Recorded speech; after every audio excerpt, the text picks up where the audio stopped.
sky is the limit. I am here with Butch Patrick. Hello, and welcome to On the Couch. Hello, Jamie. Thank you for having me. What do you think? Is it comfy? I love it. With the bowling pin in the foreground, bowling ball. I would guess we might be in a bowling alley. Well, you're right. You're right. These are one of the pins you're going to be signing these bad boys later. So if you're part of the Butch Patrick meet and greet tonight, we're going to be bowling with Butch. Now, are you a bowler? Yes, absolutely. Okay, so you were saying how you were so glad that it wasn't duck pin. So what's your favorite bowling story? My favorite bowling story? Well, when I was a kid, it was funny that I started off with my father. He was a professional baseball player, and he got me into bowling with a father and son team. Well, then he was gone all the time, so I was always bowling with 10 points minus because he was never there. And I started winning tournaments without him. And he got really jealous because I was doing better without him. And he was gone. And you were doing better with 10 points minus what you were really bowling. I was covering his 10 pins and still winning. Now, you were bowling back in the days where you were writing the scores down and doing everything by hand. Now, when's the last time you bowled?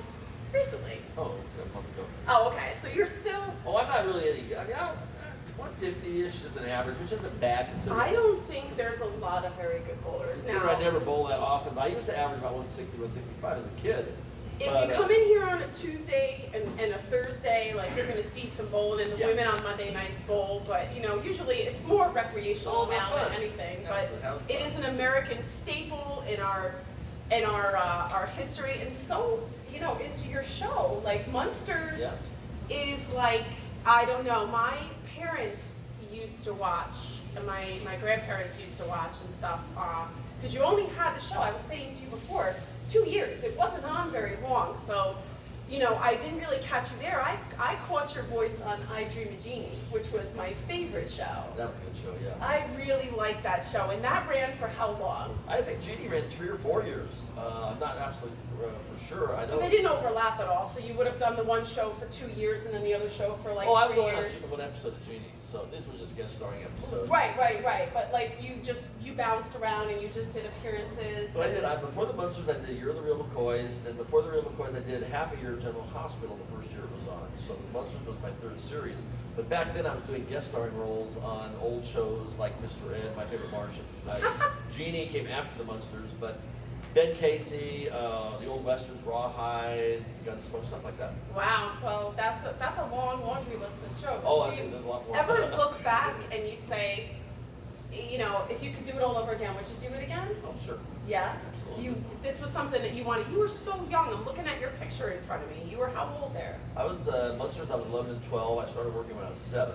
How do you know at 7 years old that this is what you want to do for the rest of your life? Oh, well, I never wanted to do it for the rest of my life, first of all. I knew it was a temporary job. Okay. It was only going to last enough time to make some money so I could buy a race car. That was my goal. Okay. I stumbled into it accidentally. My sister was the target of the photographer's camera.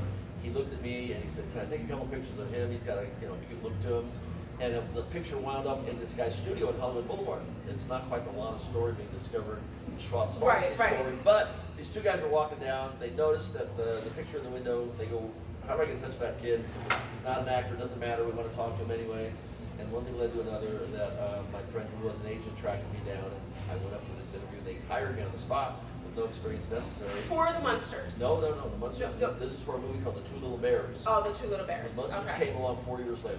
All right, and now you weren't the original selection for that role. No, they had cast. I wasn't even in Hollywood when they were casting it. I was in Illinois living with my grandmother, and they hired a kid named Happy Derman.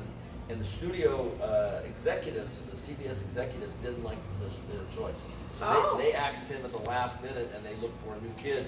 And my agent got them to fly me out from Illinois for a screen test. Okay. Me and Yvonne DiCarlo were hired at the last minute.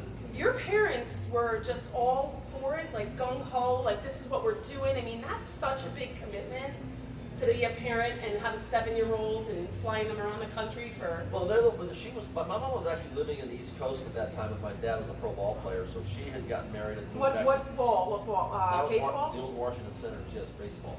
Okay. So they had moved to the East Coast. I was living with my grandmother in the Midwest, and I got this job on the West Coast. So I had to live with my uncle, hire a woman to take me to work every day, and I'd fly back and visit my mom maybe once or twice a month.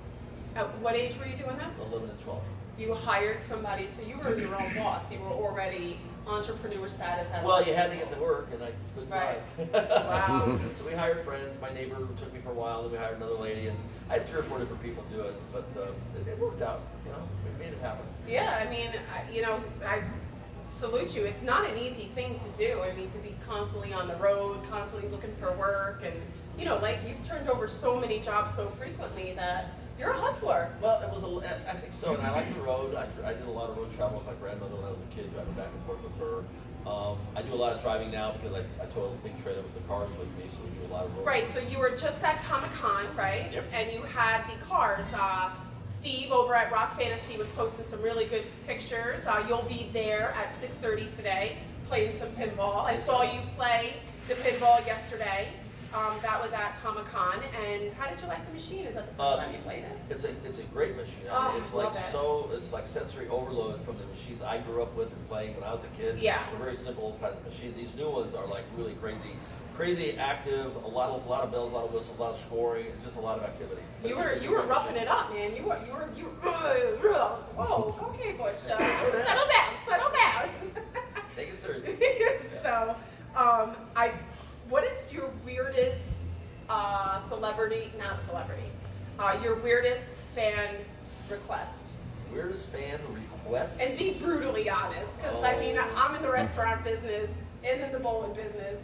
I think I've seen and heard it all. Brutal fan requests. Yeah, or anything weird, like what some people you just gotta look at. And you're like, it's funny. We get some. It's like my wife gets that look when some of the people come to the table asking some very stupid questions. Sometimes are you crazy? What is your face when you does it stay the same? No. Do you have a good poker face? Or do you have to go I got a into good it? poker face because I've heard it all. So very, very, very rarely will someone catch me off guard. But once in a while, someone will come in that just has never seen them, or they'll come up and they'll look at the pictures of the Munster and say, "Whoever you want." Why are you here? You're sitting between a Munster this coach and probably happens to you all the time. Steve was like, don't say Adam's family on accident or something like that. People probably make that mistake constantly. You're like, wrong show, jerk, wrong show.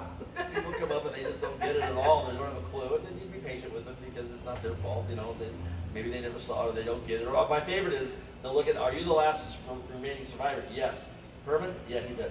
Lily? Yeah, she did. Grandma? Yeah. I just said I'm the last remaining survivor, and you're going down one by one. I'm answering it again.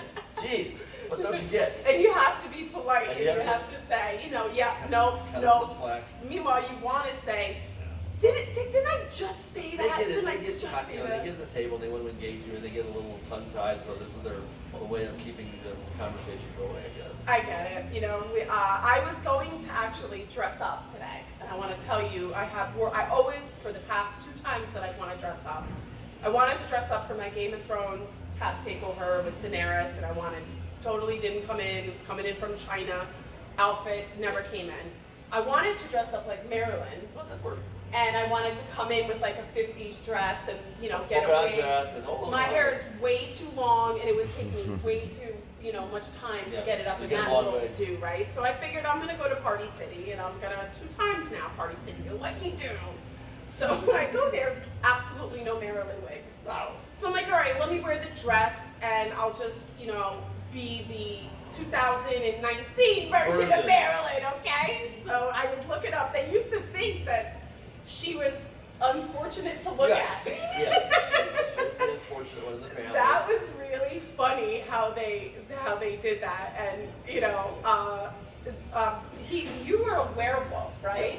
Yes. So have you ever, been an older edition of a werewolf? Like, did that follow you at all throughout? Well, what I'll do now is you have werewolf heads, and people give you werewolf at Halloween. I will do a little bit of speak and try to be an adult, grown-up version of Eddie Munster, which would be which would be a werewolf. But that's about it. But that's it. You very rarely break that character, Yes. right? Like, you don't go into Wolverine. No.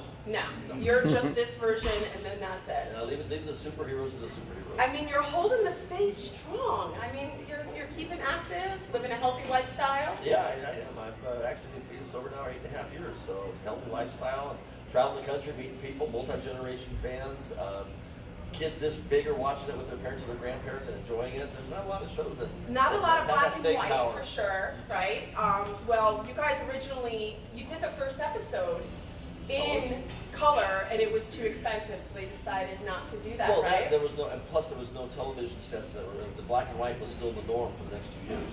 Right. So the programming had to be black and white. I mean, they could have done it in color and broadcast it in black and white, but they chose to do black and white. That's of course my low battery You're signal something comes on. Yeah. It's not gonna change this. I've had so many malfunctions that that would just be part of the show. There you go. So I have a game that I always play, Okay. and being that you're not a big Game of Thrones fan, I was going to talk to you about Game of Thrones, but I'm in myself going through a little Game of Thrones depression because last night was the last episode. So being that you don't really watch it, I'm not going to spoil it for anybody else, but I love the way it ended. Okay. I'm just upset the show is gone. Yeah, it was a good show. Do you feel like people thought the same way about the Munsters when it was only on for 2 years? No, programming back then, they were so adept at bringing in new shows. They had replacement shows for the summer, new shows. A lot of shows lasted 2 or 3 years. It was the norm. It wasn't this long, like MASH and Gunsmoke and Big Bang Theory and all these shows that ran forever that people were like, oh my God, what am I going to watch? Yeah. We were much more back then. It was just it just kind of went by fast. And people were actually looking forward to the new.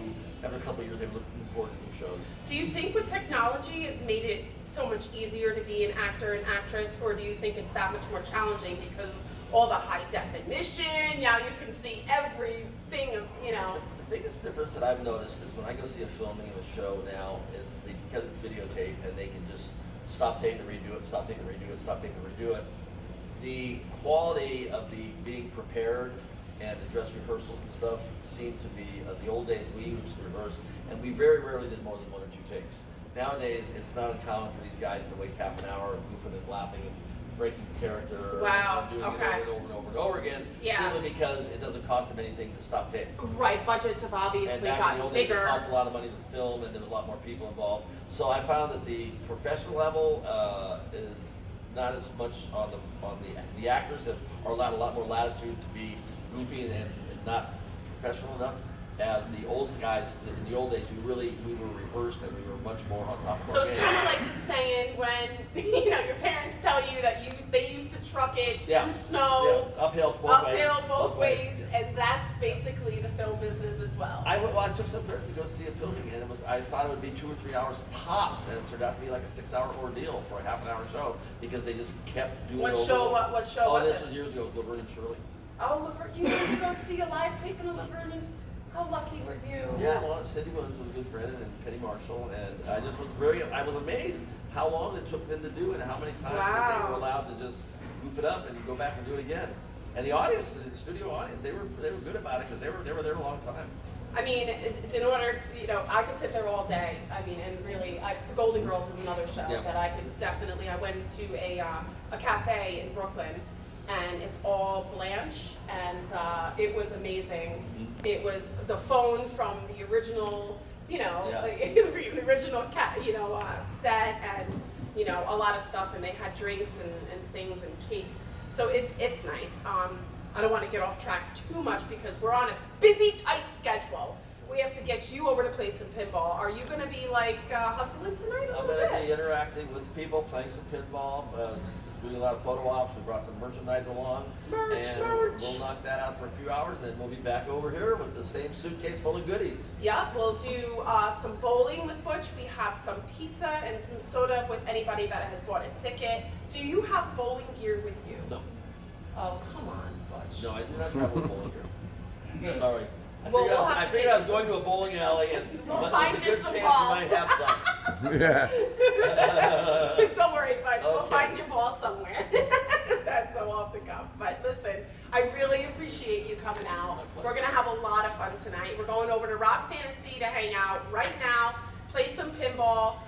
We're going to have a DJ here later, and we're going to be bowling from, what time does it start? 8:30 to 10. 8:30 That's right on to the 10. thing. Should Okay, be. so 6 to 8:30 at Rock 8:30, Fantasy, yeah, and 90 then minutes of 8:30 to bowling. 10. QP, get your signed bowling pin with your tickets with my good old friend now, Butch Patrick.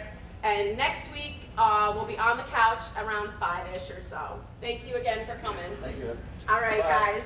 See you later.